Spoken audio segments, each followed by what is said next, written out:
Well, Jarvis and Ultron were both the same class of creatures. Into artificial intelligence, but at first he was just a computer. Okay. Someone what?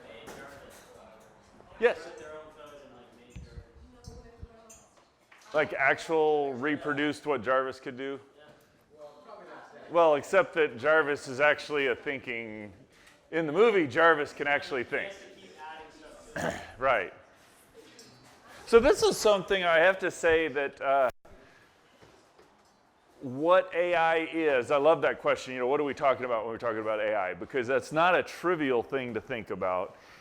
And it's not something, or at least when going back to movies that I saw. Anybody ever see the movie Short Circuit? No, Centennial Man, Bicentennial Man. So there, the AI was always the sentient robot. You know, the R2-D2s, the C-3POs, the Ultrons, the Jarvises, Data out of Star Trek. I mean, every sci-fi series had the intelligent creature. If you really want to go way back, Hal, back in 2001, or in the movie 2001. But as I've thought about AI, it seems to me that there are three questions that are important to think about there. One, is AI doable? Can we actually accomplish it? Two, is it good? We've spent a lot of time talking about what are the scientific evidences that point towards God existing. But I think there's a question that often gets missed in that, is that I think for the person who's actually going to come to know who God is, they want to have God exist. They want God to exist. So is AI good? Is this something that we want to be true? And is that something that in talking about good, it's going to be, do we want Christianity to be true in there? That's part of the question in there. And then is AI human? That's going to be one of the questions. That's kind of what everybody gets excited about. You know, can we make this robot that can actually interact and be sentient and aware? Nobody gets really that excited about an AI that can help you get to the beach, the fastest route, even though it doesn't always know which roads are open and closed. As we tried to go to Mahalapu, is that how you say that?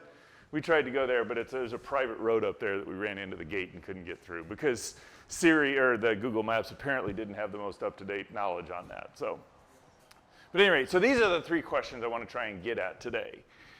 And in order to talk about any one of those, we have to once again define what we're talking about with AI. Because when I hear AI, for most of my life, I've always thought of the sentient robot parts of it. But actually, AI has kind of three different ways that people think about it.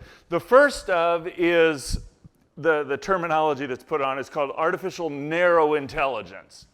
And this is something that you're all familiar with. Do you ever ask Siri, hey Siri, how do you get to X, Y, or Z? Or play a computer chess game or something like that? These are all artificial narrow intelligences. And what they do is they have these inputs and they know how to correlate it with the appropriate outputs. And there's a whole process of training and writing the code and how you do that that's really fascinating that I'm just going to skip over unless anybody wants to ask a question about that. But effectively what it does is it says, all right, these are the inputs, the AI knows that given these inputs, these are the outputs that we want. And it can kind of learn and grow in that as it will, when it does something and it gets an output, as it gets data, it's like, oh yeah, that's what I want. No, that's not what I want. It will adjust the algorithm in how it's deciding things so that the next time through it gives a more appropriate output or tries to give a more appropriate output. So it does have this capacity to learn, and I'm going to put that in air quotes because what we do when we learn and what an AI does when it learns are two different things. It does a specific task very, very well. If you want to know how to navigate places, the AIs get you there very well. If you want to get people to engage and stay on their social media platform, the AIs do that very, very well. They say, hey, why don't you look at this? Hey, why don't you look at this? Hey, oh, you haven't done this. Why don't you come back and look at this? These AIs do that all really, really well. And some things we're growing and improving. You talk about automated cars. Automated cars work relatively well as long as the conditions are good. They don't do so well when it rains out or when it's really crowded or where there's cows crossing the... When people have those problems, What do you mean? they have the same problems. Yes, they do, but there's something about humanity that is willing to recognize that people have problems, but not computers have problems. So yes, they are the similar kind of problems, but and you can actually talk into Google and get translate this from this to Swahili so that you can talk to somebody who doesn't know English. So all of those are examples of AIs that have this narrow intelligence. That's contrasted with the, what I think of when I'm thinking artificial intelligence, and this is artificial general intelligence. And the distinction here is not that this can do more than this. It's how does it learn to do more. And what's going on here is that the general intelligence will not only learn how to do this, but it will now take that knowledge and apply it and do it over here. And it will step back and think, okay, what is it that's good? How do I do these things? There's just a lot more that goes into it. So we can, in terms of the artificial narrow intelligence, it's like, okay, want to teach a computer how to play chess. So you teach it how to play chess, and it gets better and better at playing chess. And right now I can tell you that all the AI chess algorithms out there are far better at it than anything humans can do. What they can't do is say, all right, I know how to play chess, let's learn how to play checkers. Or, oh, I know how to play chess, I wonder if that applies to navigating across the country. These are things that we as people do all the time. We all do it in different ways, but we take knowledge applied in one arena and then we apply it in another arena because we can see the connections, we can figure out how to do that. And so that's what a general intelligence will do. And usually what's associated with general intelligence, or what allows that to happen, is that we are aware of our place in the situations. So where I'm playing chess and I'm like, okay, when I'm playing chess here, I'm trying to accomplish this. But when I'm trying to get when I'm trying to get to Washington, D.C., I want to visit 5 people. There's an awareness of who I am and how I relate to the environment around me. It's kind of a self-awareness or a sentience, if you will. And then the third type of artificial intelligence is what is termed artificial superintelligence. And that's an artificial general intelligence with superhuman capabilities. So these are the 3 classes of AI that are out there. And if you want to kind of get a sense of what I mean by that, so here you've got, if you just say there's this intelligence staircase, and I haven't defined intelligence, but you kind of have an intuitive feel of what it is, that you've got down here on the lower rungs, you've got ants. They have an intelligence, allows them to figure out, here's where we are, here's where the food, how do we get from here to the food, how do I communicate with the colony that we're all going to do this. You can actually do experiments where you figure out how do ants know this, and it kind of turns out to be that they keep track of the number of steps, because what you can do is go take ants and put stilts on their legs and then have them try and remap, and they'll get to the wrong place because they cover more ground with each step. These are the sorts of experiments that scientists do to figure out how things work. But there's an intelligence there, but that's not the same thing as what a chicken does or what an orangutan or a monkey does or what we do. We're further up the intelligence ladder. When they're talking about, so this is kind of the range of biological intelligence, if you will, if we want to treat that, we can talk about, this is where the current artificial narrow intelligence is. They tend to be way down in here. The hypothetical AGIs are going to be up in this range. And then when you talk about the superintelligences, we took that whole thing, narrowed it down to here, and this is where the ASI is. So the idea is this is just going to be way beyond what our intelligence levels are. They're going to have all the capacities that we do, the awareness in the environment, but yet there's just so much more that it's going to know, and so it's going to be operating more effectively. Yes, Trent? Do they have like AI robots that have the dexterity of like a human hand? So there's 2 questions there. There's one is, do you have the intelligence to make it work? And then do you have the dexterity that we do? Yes and no. There are places where you can do that. I was about, I want to say 6 years ago, over at the California the Pomona Fairgrounds in California where I live. DARPA, the Government Defense Initiative, had this initiative where they said, all right, we want to build humanoid-like robots that could do a number of things. And among the things they had to do is they had to drive a car and navigate through some barriers. They had to get out of the car, walk over to a door, turn the handle on the knob so that they could walk into the room. Once they got into the room, they then had to navigate over to a wall and cut out a section of the drywall so that they could get in at something. They had to shut off a valve. Then they had to walk over a field of bricks and blocks that had fallen down and then climb a set of stairs. And there were a couple of them that were able to do that with very minimal input from external observers. And so, does it have the dexterity now? No. Is it getting closer and closer? Yes and yes. But that actually raises an interesting question. How much of who we are as humans are related to not just our intellectual capacities, but the union of our intellectual and physical capacities? That's an interesting question. It stems from like medical stuff, because I know there's already AI robots that can do certain surgeries, but Yeah. when you're talking about trauma, like there's things that doctors can think faster than robots, I feel like. Correct, yes. And that's one of the questions we have to bear in mind is not what can things do now, but how are things progressing? Because we tend to think as though things will just kind of progress linearly, and it turns out that most things with computers don't progress linearly, they actually progress exponentially. So, for example, we can just look at it just from a hardware perspective. And this is, when I'm talking about hardware, it's like, on the computer, how many calculations can it do per second per $1,000? So you can build computers that are really high end, that have a lot of computer power, but so you do it, say, let's do that with what you can do in $1,000, because that kind of normalizes everything. And what you see is that over the last 120 years, that the capacity to do these calculations is growing exponentially. It's not like, you know, if you said, all right, it changed a little bit there, but in this one, it's a much larger change for the same period of time.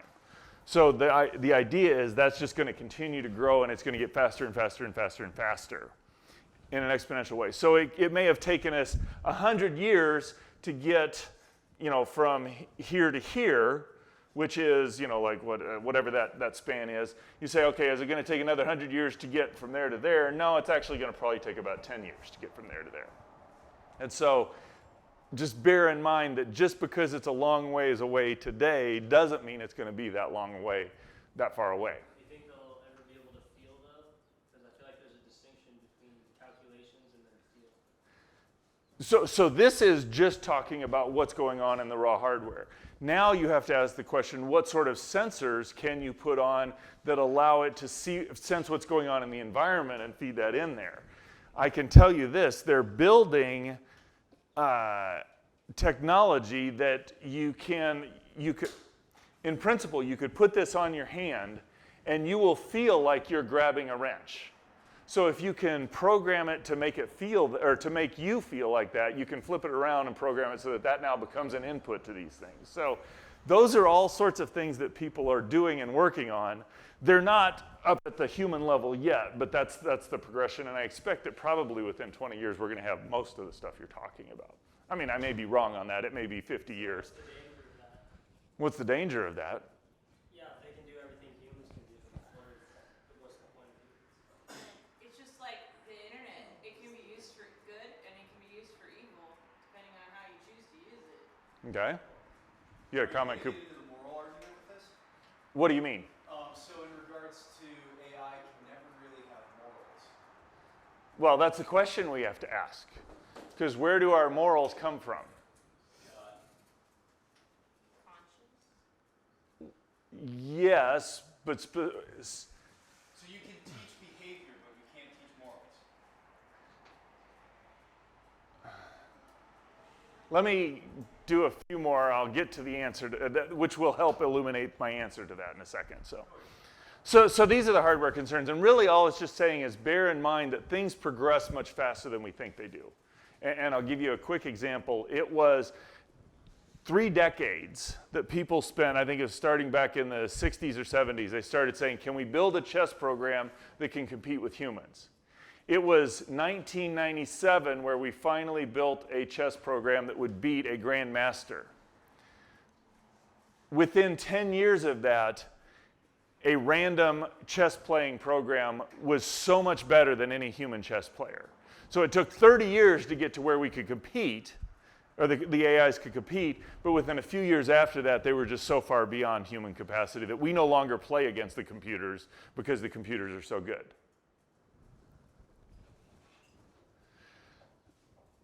So there's 2 aspects to that intelligence, at least 2 aspects to that intelligence. There's the hardware that the computer runs on, but then there's the software of what you're actually doing there. And there was a book that I read by a guy named Judea Pearl. He's a professor over at UCLA, a professor of statistics, who wrote a book called The Book of Why. And he's talking about how do we build algorithms, how do we build computer programs that would allow computers to do more than statistical correlation. So right now, what we can do is I can say, all right, here's this set of data. Given that set of data, or this way of looking at it, these inputs map to these outputs. But equally well, I can say these outputs tell me that these were the inputs. So there's really no, it's just saying correlate this with this. And if I've got this, this means this. If I've got this, it means this. But that's not how we think. We say, all right, given this, this is where we should go. There's a directionality to what we're doing. And right now, none of these these artificial narrow intelligences do any of that. They don't have the directionality. They just know this input means this output. And if I was given that output, that means this was the input. It's just a map. It's a very complex map, but it's a map from inputs to outputs, which is, it's kind of called seeing and observing. I can say, okay, when I see this, this is what's going to happen. This is what's going to be next. Yeah, Trent. Is there like a point where we stop the exponential growth? Like I said, if they just surpass human knowledge and intelligence, then they're going to either wipe us out or have no need for us. It's like how we just disregard animals for food. We don't need them. Well, yes and no. If we do it properly, we're caring for the animals because by caring for the animals, we're taking care of things the way we're supposed to. The question is, will an artificial intelligence do that? And that's an open question. So again, I'll get back to that in just a few minutes because I think there's some other pieces of the puzzle that we don't have in place yet to ask that. And one of those is that right now what the AIs do is they just see, okay, correlate this input without output. But that's not what we do as people. We not only do we see, we also intervene. So I could say, you know what, everybody, when I make this advertisement for toothpaste, more people buy toothpaste. Now we can go in and say, you know what happens if I double the price of toothpaste and throw in a toothbrush? Now an ANI would not be able to do that experiment to get the results and then change things. It would do things differently. We can intervene. That's a higher level of intelligence than just mapping input to output. And so we can intervene, and not only, we don't even always have to do the input. Sometimes we can just think about what it would be, and we say, okay, we know how that changes things. So I can ask the question, do I take aspirin? Do I get rid of my headache? Yes. Now, I can actually go back and ask the question, if I had not taken the aspirin yesterday, what would have happened? An AI can't do that. These ANIs cannot do that. We can not only intervene in the process, we can ask what would happen in a hypothetical situation. The ANIs today cannot do that because they need to actually be trained and say, given this input, this was the output. Well, we're talking about something that hasn't happened. But we do this all the time. In fact, 2-year-olds do this. This is not something that we have to be taught. We instinctively do this. In fact, I would say we do this because God designed us to do that. That's part of being made in His image, if you will. And so, as we want to build software, we have to get beyond this. This is everything, all the ANIs that exist today are down at this level. We've got to figure out how to get up to here and to here. But to do that, you have to move beyond the statistics of correlating input and outputs to what causes what. See, right now the ANI would say, all right, took aspirin, headache gone, but they don't know whether the headache's gone, or by having the headache gone, that's going to be taking aspirin later, or was it taking aspirin was what got rid of the headache? It just knows that they're correlated. But we know, taking the aspirin causes certain mechanical things or chemical things to happen in your body, and that gets rid of the headache. And so figuring out how to put this causal knowledge in is important, which is interesting because we live in a universe where cause and effect. Think how Genesis 1 describes things.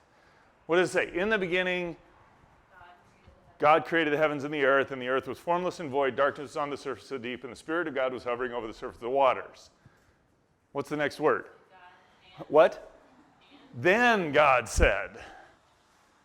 Then God said, then God said, then God did. It's like what happens here affects what happens next, affects what happens. There's a causal chain. You can't go in and say, well, the creation story, we could read it. It's all pointed that way because what happens today affects what happens tomorrow. But what's going on tomorrow doesn't have any impact on what happens today. And we don't know how to build that causal knowledge into our computer programming at this point. All we have is statistical correlation.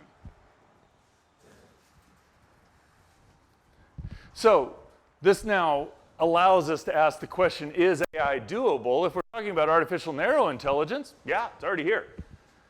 If you look at your Google Maps, that's artificial intelligence. If you ask Siri something, that's artificial intelligence. If you play computer games, that's artificial intelligence. If you're on social media, that's artificial intelligence. May not realize that, but there's an artificial intelligence back there trying to figure out how can I keep you engaged? And the more it knows about you, the more effectively it can keep you engaged. Yeah, Kate. How's the what? The map. How's it AI? Because you say, first you put up, I want to go here. Or I want to, like I put in MAHALU. Oh, you mean, it gives you this list of suggestions? That's an AI that says, all right, they're putting in this input. What are the options they want? So now you choose which one, and you say, all right, now I want to go there. Well, if I were to look on a map, I would say, okay, I know that one goes there, but it goes in and says, all right, it wants to go, or you want to go there. What's the best way? Do I go where all the traffic is? Do I avoid the tolls? It sits there and it does, I want to do this. It cannot predict where you want to go. You've got to tell it that. But it can say, given this little bit, I've been trained to think this is most likely where you want to go. Is this where you wanted to go? And then you can say yes. And then it learns next time, okay, this is what this means. So it can learn, but only through like repetition. I would say it can learn by training. So when it types up, I make a habit of always just typing everything out because I'm a little bit antagonistic towards these things.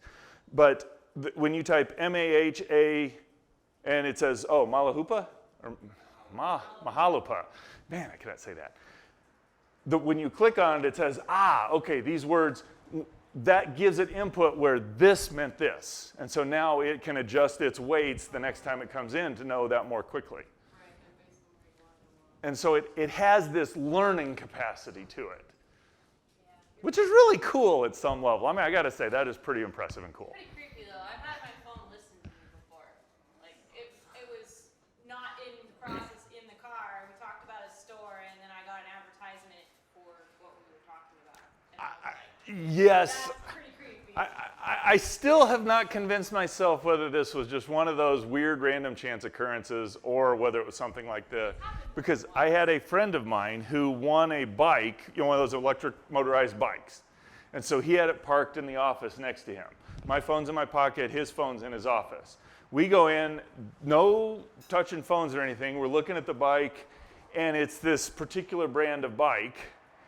And we're sitting there talking about it and kind of looking at it and what it can do. And so I go back up to my office, and I'm sitting there. I like to play Sudoku. And so the particular website where I get done with the Sudoku. And do you know what the next advertisement is? That bike.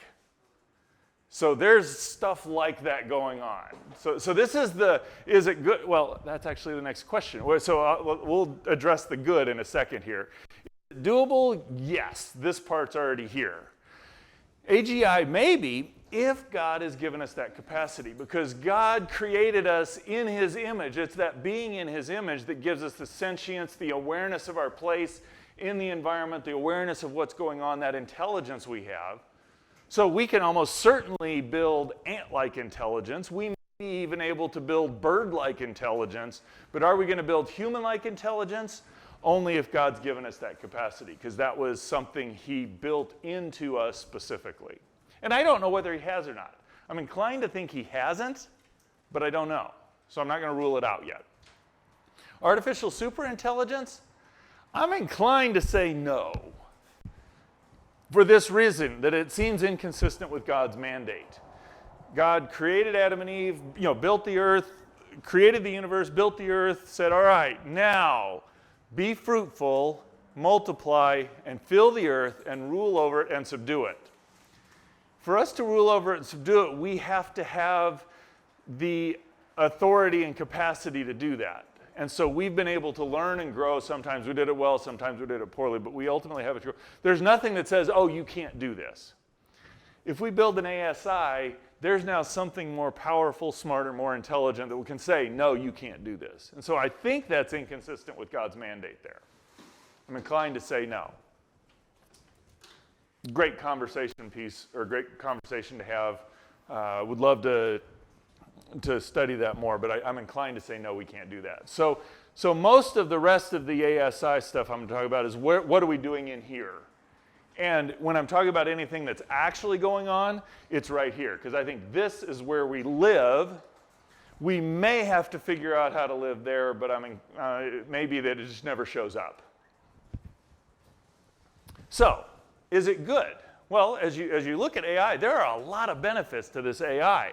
For medical purposes, you could do X-ray screening. So when you take an X-ray, doctor goes in and looks and says, aside from the broken bone, which that's pretty easy to find, but is there a tumor growing? Is there this happening? It requires an expertise to be able to do that, but there's an algorithm to that expertise, and so we can build that algorithm. We can train AIs to do this, and whereas a doctor, it may take 5 minutes of looking, and the doctor is going to do it better in the morning when they're awake, or maybe they're not so awake in the morning until they've had their coffee, they're going to do it better in the afternoon. The AI is just going to be able to do it 24 hours a day outside of computer maintenance all the time, and it's going to do it better than the humans will do it. And so that's, stroke detection, depression. You can build AIs that will read emotions off of autistic people's faces. So there's a lot of really cool things that medical-wise we could bring benefit to humanity by using the AI. It's just things that the AI will be able to do better than humans. And yet you're always going to have that not trust factor, because not everyone trusts a machine. And also No, that's correct. The personalness of having a human doing something for you in the medical world versus a machine. Well, and part of my contention, one of my arguments, and there are many people that share this, is that while we may use AI, we always want to keep humans as the last decision maker. So I'm not going to trust the AI to decide whether I have cancer. I'm going to trust the doctor who's listening to the AI to decide whether I have cancer. So I think that's a step we need to always be pushing for, that humans are the ultimate arbiters, not the machines, even if the machines are able to do things much better than us. And that's where the temptation is going to come along. Technology speaking, we can have automated cars, flying scarecrows. We could grow more crops because we can keep the animals from anything. Better batteries. These are all things that AIs can be built to do. We're not quite there with many of these things, but as we continue to work, they're going to get better and better. And so batteries that last longer, use less energy, are less harmful to the environment, because you can build AIs to design them. See, the problem you have in building batteries is that there are so many different types of materials, so many types of compounds and elements, that it's impossible for a human to read through all the literature, have a good understanding of the literature, know, hey, this one would work well with this one. You can build AIs that can read the literature and say, let's try this. and it'll comb through a lot of the junk, or it'll sift out a lot of the cruft and get you to the more likely explanation, or the more likely better batteries. Human aids, I mean, you can just have digital assistants. You have, how many of you actually keep track of your schedule, as opposed to you put it on your phone and it says, hey, you've got to do something in 15 minutes. We have digital assistants. We got language translators. Back when I was growing up, you wanted to go to another country, you either had to find someone who spoke English or learn the language. And I know enough of learning German that I had enough German that somebody had enough knowledge that we could have about a 5-year-old conversation's worth. But I can go to Germany now and say, hey, where is the closest Starbucks? Not that I would ever go to Starbucks. I don't particularly care for Starbucks. But my phone will now translate that so that the person who only speaks German knows what I'm saying. And so there's lots of things that aid humans in there. The challenging part about that is that for all of this stuff you have, there's a good side and a bad side. So for example, when you're talking about, so for social manipulation, you can, sorry, go back on that. Advertising, you now have advertising that can manipulate people into doing stuff. Are you old enough to remember subliminal advertising? There are images you can put in that will manipulate somebody to doing something without them being consciously aware of that. They actually outlawed subliminal advertising because it's not, well, we do this all the time in our social media and other stuff now. This sort of advertising is just going to come along. You can actually rig elections. And it's not like, ooh, you've got to do this big, elaborate scheme. There's studies that show that you can change the outcome of elections. When you do a search, you get a number of hits. You can change the outcome of an election by what you show up in the third and fourth hit. You don't even have to affect the first two, but the third and fourth one will impact what people think of the various candidates that are out there. And there are studies that show that that's not only possible, but it's been done in elections. Not here in the US, but in other countries. Deep fakes. Yeah, Mighty. Based on the election right now, it's not like it's changing the votes, it's changing people think about voting. It's changing how people vote Okay. based on what information is being given to them. And then you also have, Not enough information online anyway about what you want to figure out. well, no, there's so much information online that it's impossible to figure out what's actually true. I don't know. I just looked up people for our upcoming election, and you can't find information. Fair point.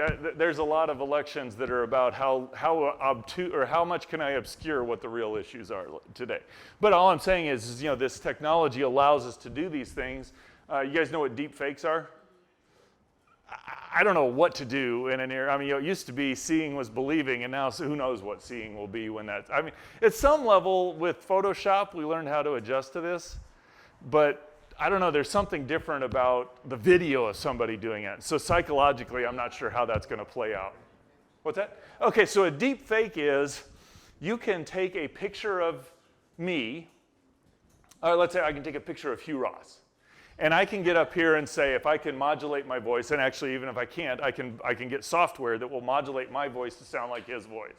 And I can get up here and say, I know for 40 years I've been saying that the earth is old and that God is who he says he is and that Jesus Christ died on the cross. But the latest studies I've had show that the earth is really only a few thousand years old, and I think the Bible's entirely wrong, and I've given up my faith in Christ. I can make it look like Hugh Ross actually said that.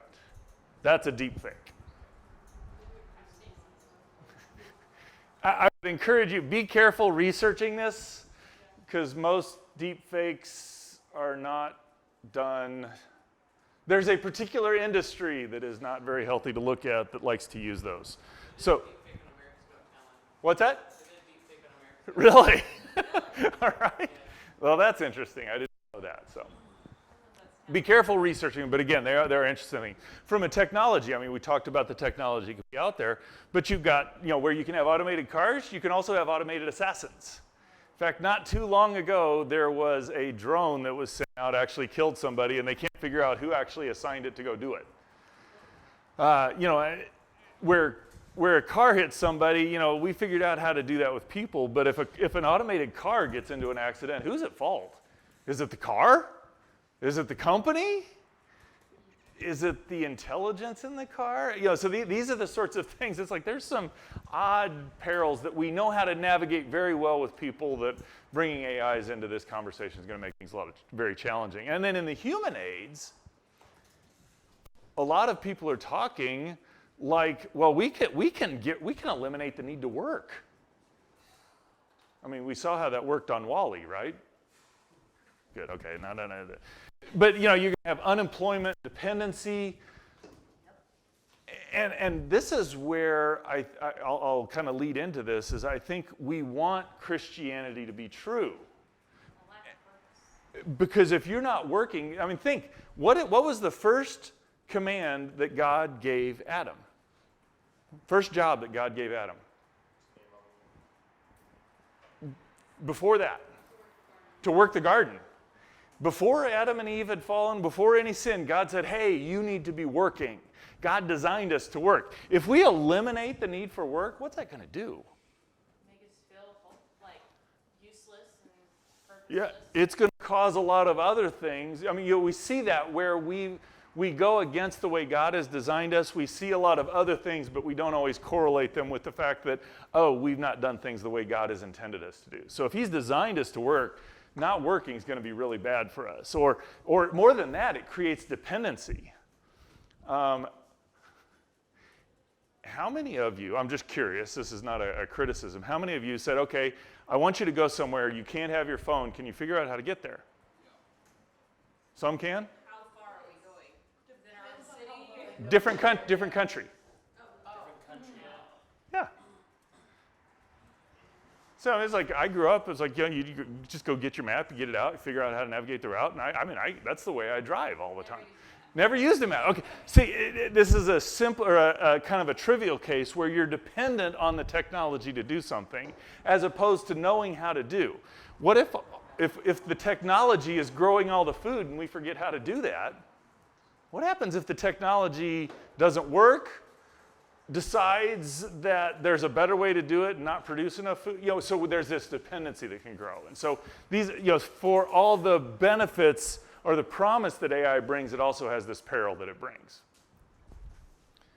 And so is AI good? Well, it's going to be a really powerful tool, and I think in the great philosopher of Benjamin Franklin Parker, with great power comes great responsibility. You know who this philosopher is, right? What? All right. For those who don't, that's Spider-Man's dad, or uncle. Yeah. So a lot of people ask the question, is AI good? And I think that's the wrong question. Does anybody ever ask, I'm going to borrow this here, is this bowl good? No. Why not? It's an object. You know what good that is. It's an instrument. That's a good bowl. What? It doesn't shout. Yeah, but you can use it to kill somebody. It doesn't make it good. It would be it's just big enough I could kill a number of people with it. So I'm not going to. It's my last day here. If they fire. No, I'm joking. The bowl itself isn't good. It depends on how you use it. There you go. Exactly. The technology is neither good nor bad. How we use it is what's going on there. Good or bad is a moral state. There's no moral condition to the bowl. It's a piece of technology. So that's why I was asking, is there like a limit in the AI community that they're going to stop at? Otherwise, it's going to exponentially go towards somewhere where they won't have control over it. So as I look at what the AI community is, there's a fair segment of the community that is, if we can build it, let's do it. Now, there's discussions of can we actually build sentience or not. There's all sorts of things in there. I think a lot of people are inclined to think that we can't build sentient technology. A lot of people who think we can. There are people who are worried about it, people who aren't, people who are scared of technology, don't want to, all sorts of, they're all over the map there.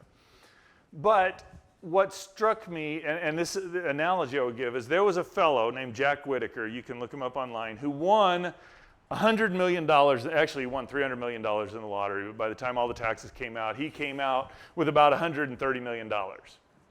Now, Jack Whitaker was already a multimillionaire. He had $17 million, wealthy person, knew how to manage money.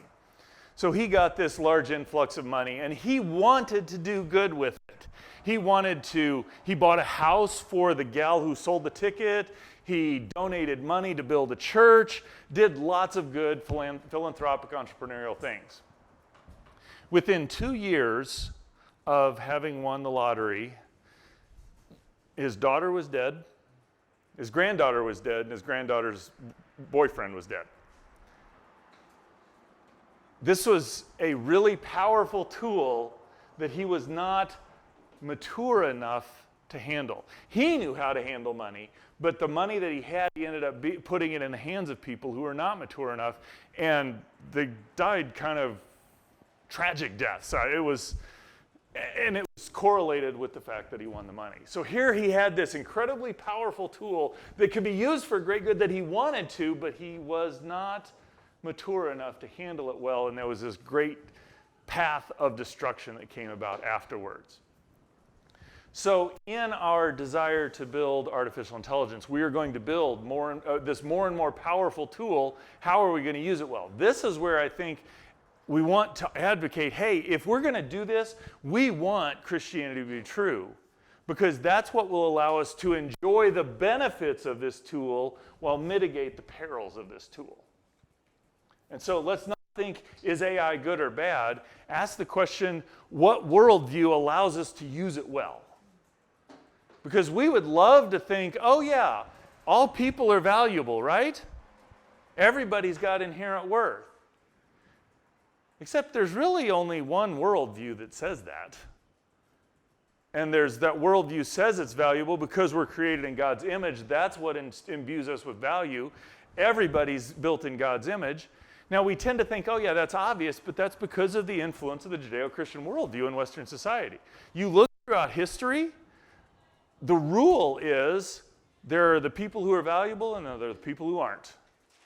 And so if we get rid of Christianity, and we've got tools that can wipe out large swaths of people and who may make decisions that we're going to abdicate responsibility for, we can cause a lot of damage. And so I think this is a great opportunity to engage people and say, hey, we're going to build this powerful tool. What worldview do we want to operate under so that we use it well? And if that's kind of the one big thought I want you to walk away from this, is that there's a great and powerful tool. And my suspicion is, I don't know that we will ever build sentient AIs. I don't think we have that capacity. But I almost guarantee that we will build AIs that do everything humans do better than we do it. Learn how to do science better, learn how to write music better, learn how to write better literature. And you think, well, how could that be? I can actually point to you to a worship song that was composed, written, performed by an AI. And if you heard it in a church service, you probably wouldn't think anything weird about it. So that's the direction we're going. And I'd love to think, oh, science, that's something immune to it. Now, there's an algorithm to science, and so you can build AIs that will do science. We can make something that will mimic the creative component so much that we will miss that it wasn't creative. It will mimic human behavior and production so well that we will call it creative. There already is. There's a computer program that they use for developing video games that you can put a photo and it'll generate music to match the photo. And it's only going to get better. AIs don't get dumber over time. They always get better. So I want you to be a little scared of this, or a little bit, I don't like that. But if you like to think, hey, what I know how to do is something a computer can't do, we're going to build a computer that will do it as well or better than most humans will. Because everything we've done with an AI, it's always exceeded human capacity eventually. So is there a song that was made by AI that we would all know? Not that you would know. Okay. There was one that was produced, and I intentionally quit listening to it because if I listen to something too much, it gets stuck in my head. And it was, I have to say, I'm going to be a little bit candid here. There's a lot of songs that qualify as worship music where the lyrics are kind of questionable, in my opinion.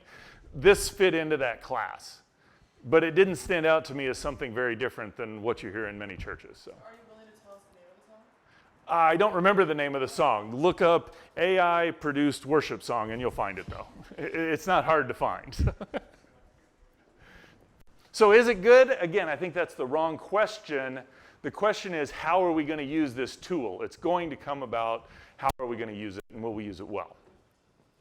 I do remember back in 1997, that was right in when I was in graduate school, and I'm thinking, you know, the computers, these upstart computers trying to best humans at chess, and the humans would continually win, and then I'm like, yeah, all right. And then when it won, I'm like, oh man, that stinks.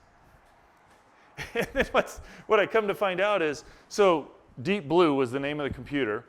It beat Garry Kasparov, who was the world chess champion at the time. And you know what they did with Deep Blue the next day? Do you know what Deep Blue did not do? Deep Blue did not go, whew, that was hard. Deep Blue didn't say, you know, I'm going to take a couple days off from chess.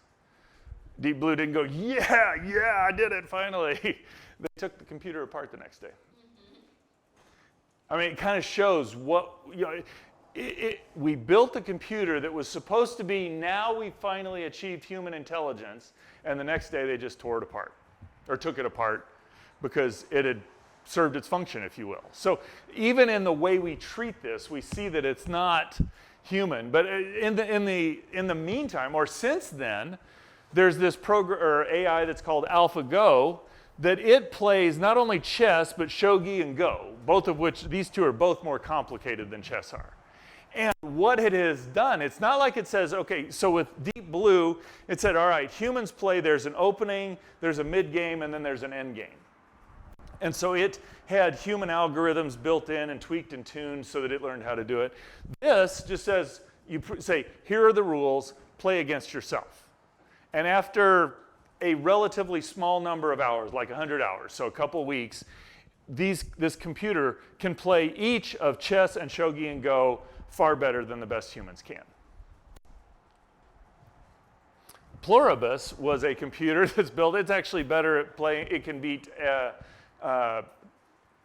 multiple simultaneous poker experts simultaneously. It can play individually and beat them, it can play a group of them and beat them. Half of poker is your poker face.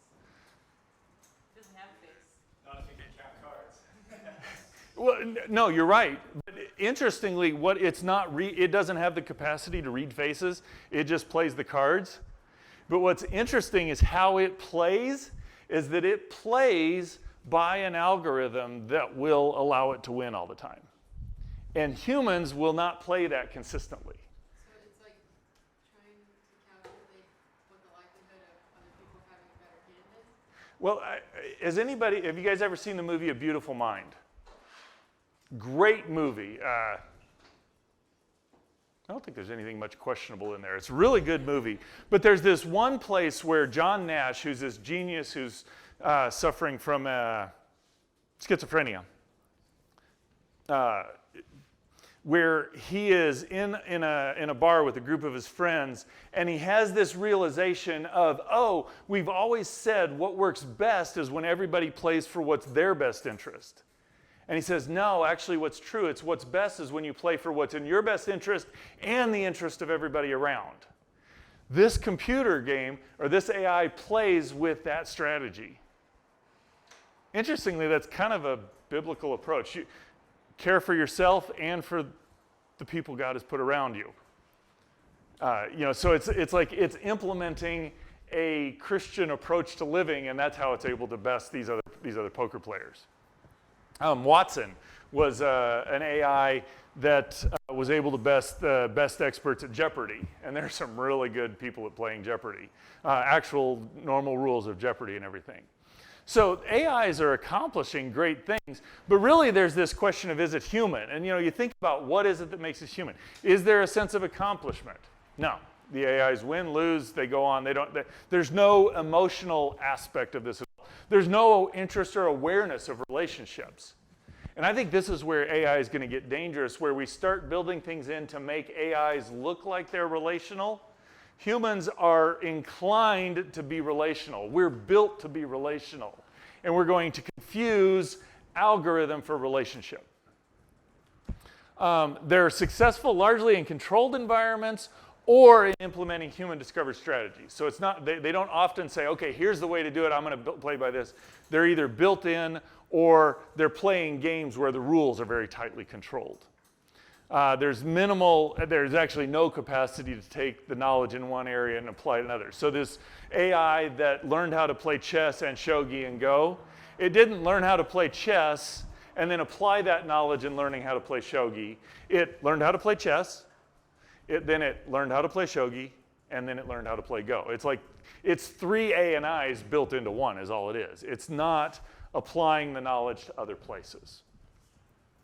But as humans, we're created in God's image. We're a union of physical and spiritual. So kind of the way this plays out in the computer realm is that everything I do has an algorithm to it.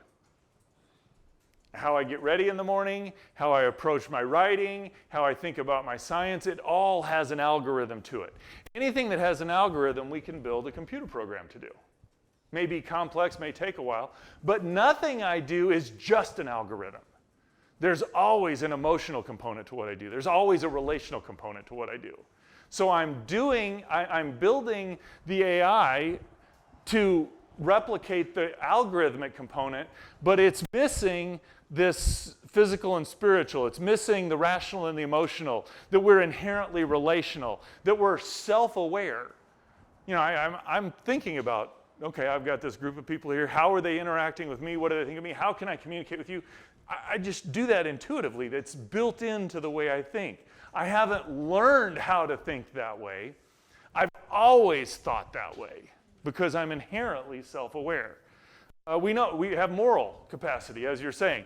I don't know how you build that into an AI. You can put in principles, but part of the fun of philosophy is how do you build this instance which shows this principle no longer works? And humans, for whatever reason, we just know. When you're driving down the road and there's something and you've got to make this moral choice, do you hit the car, do you hit the tree, do you hit the people?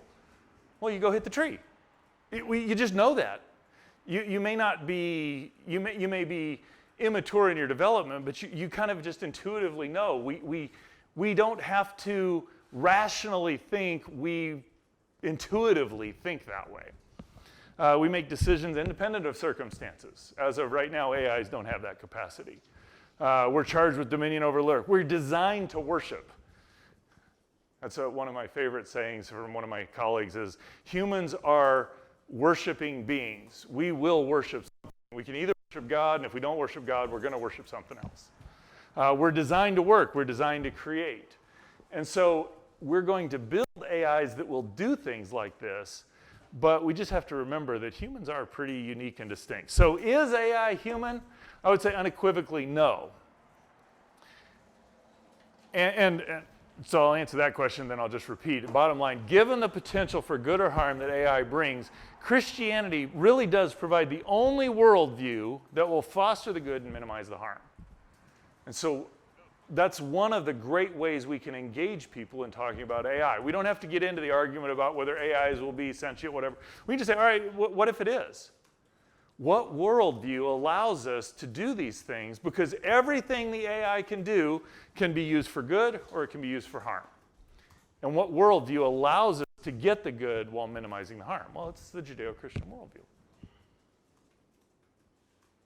We are just right at time. Anybody have any questions, comments before we are done for this morning? Did you talk about robots? Sorry, what? Did you talk about robots? All people who need company and they create robots that interact with them and stuff like that. Didn't explicitly talk about that, but that is kind of an interesting phenomena, is that we're building robots to provide relational interactions. And I'm a little conflicted about that because we're designed for relationship. I don't think robots can give relationship. They can act like it, but you're fooling the person, if you will. And so, if you go into the doctor and it says, well, you really need to have your arm set. I'm going to fake it and make it look like I've set your arm. You're going to be irritated at him later on. But flip side, there are, like autistic kids, there are robots that can read the emotions and communicate better than the humans can. And so my advocacy there would be use the robots to help us learn how to do what only we can do better. But this is kind of that scary realm where we may think we're doing good, but in reality, we may be doing more harm. Yeah, Kate. What does unequivocally mean? There is no question. Oh, okay. Everybody has the same voice. No. Univocal is what it means. Everybody's got the same voice. That's the actual root of it. So. Yes, last question, Brett. Do you think so there's like a threshold of kind of human intelligence, would you say? I would say there's a threshold of the rational part of what we know. I don't think our intelligence is strictly rational, but go ahead and ask your question now. I was just thinking, like, is it possible we would get to a point where we wouldn't be able to teach the AI anymore? We'd have to build AI to teach the other AI? That's actually the scenario that people are envisioning. And I'll go back to the chess example. We don't teach the AIs how to play chess. We learn from the AIs how to play chess. I don't see why that's not going to happen in every arena, because there's an algorithm for how you build a good literature or a good story. There's an algorithm for how you build good music. There's an algorithm for how you do science. And so the AIs, as we program, they will get better and better than us at it. It's happened in every field where the AI has had sufficient opportunity to mature, to grow in what we're programming. And so I don't see why that's going to I don't see any field that's out of bounds where that can happen. Just remember, the AI is mimicking human behavior. It's not actually human. Until somebody convinces me otherwise, I think that's true. There was a really interesting, so if you're looking for something interesting to engage, go look for an article by Blake Lemoine, Lemoine. He was a Google engineer who was convinced that they had built a sentient AI. Go read the transcript of Blake interacting with the AI, and you'll see how troubling this is getting. So, other than that, we're done for this morning. Got a 10-minute break, and then I will be back here at 11.